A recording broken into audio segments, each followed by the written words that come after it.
just watched an interview with the new director of the ATF, and he says that the police are outnumbered. I disagree. Is your agency outnumbered?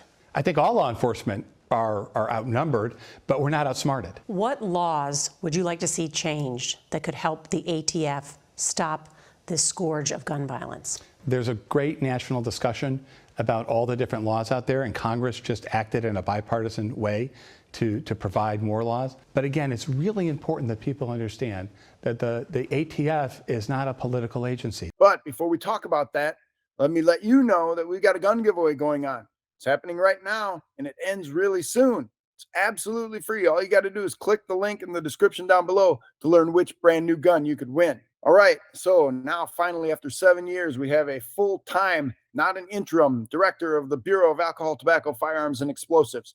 And this guy just went on the news, and he was talking about how he felt that law enforcement is outnumbered. Actually, he answered a direct question from the interviewer. She said, "Are you outnumbered?" And he said, "Yes, we are outnumbered. All law enforcement is outnumbered." I disagree. There's 100 million responsibly armed Americans out there right now, gun owners, who can protect themselves. And as the director went on to talk about all the efforts he was going to take to catch criminals, he never talked about stopping crimes as they happen. And that's what responsibly armed Americans are able to do. Yes, the ATF has great technology and wonderful investigators and people who are out there doing great things to catch criminals after crimes happen. But to prevent crimes like the crime we saw in Indiana, where an armed citizen stopped an active shooter within seconds of the crime happening, that takes responsibly armed Americans who are educated, trained, and ready to react at a moment's notice. Nobody is coming to help us, so we need to be able to defend ourselves. And the most important thing we can do as responsibly armed Americans is understand the law, know how to use our firearms effectively, know when to use them effectively, and keep those firearms with us at all times. Then we can protect ourselves. And the investigators can come and look at the situation afterwards and determine that we acted legally, responsibly, morally, ethically, and we stopped that crime. Okay? Understand, the only thing that stops a bad guy with a gun is a good guy with a gun. I know people are saying that's becoming a cliche, but I carry a gun because a cop is too heavy. We don't want police on every street corner. We don't want to live in a police state. We want to be able to defend ourselves. There are other problems. There are other things that are causing crime.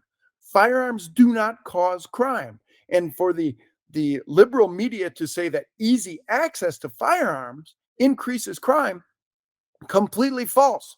We've watched crime decrease with the increase in the number of concealed carry permits. Criminals are not afraid of going to jail. They're afraid of victims who fight back. So we need to be educated, trained, and properly armed to defend ourselves so that we can respond in kind with the same attack, the same violence that an attacker would attack us with. We need to do that legally, and it is our moral right, it is our God-given right to defend ourselves. And that right is affirmed in the Second Amendment of the Constitution. That doesn't grant us the right to defend ourselves. We've always had that. The amendment to the Constitution says that the government cannot take away that right, that we have the right to keep and bear arms so that we can defend ourselves. And defending ourselves as a crime happens is far better than waiting for the police to come and investigate why you were killed or what happened at the scene of the crime. So the ATF director, he's stepping into a storm of controversy at a time in America when everyone on the left and the media and you know, I don't want to break this down politically because it's not a political issue, but people are rightly concerned about crime. But the way to protect ourselves is to protect ourselves when crimes happen, when we are being attacked.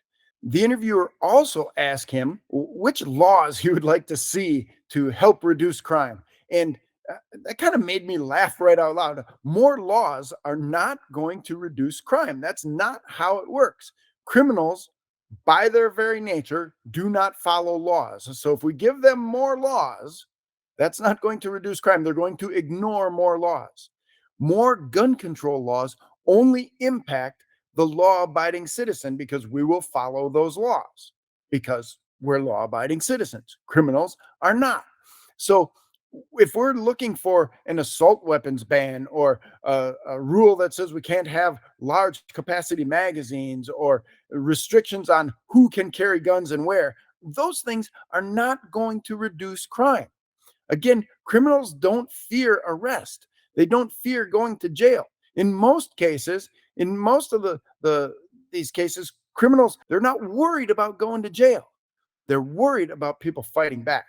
And the Second Amendment affirms our right to be able to defend ourselves. It's a God-given right. So more laws is not going to create a kinder, gentler world. It's not going to reduce crime. That's not going to help. What we need is the ability to defend ourselves so that criminals don't think they can attack us. So get educated, get trained, and make sure that you are a responsibly armed American carrying your gun for your personal defense everywhere you can legally carry it. It's just that simple. You're pulled over by the police and you're carrying concealed. Do you need to do anything special in this scenario? Like tell the officer you have a gun. Click this video right next to me and I'll break down that scenario step by step on what you should do.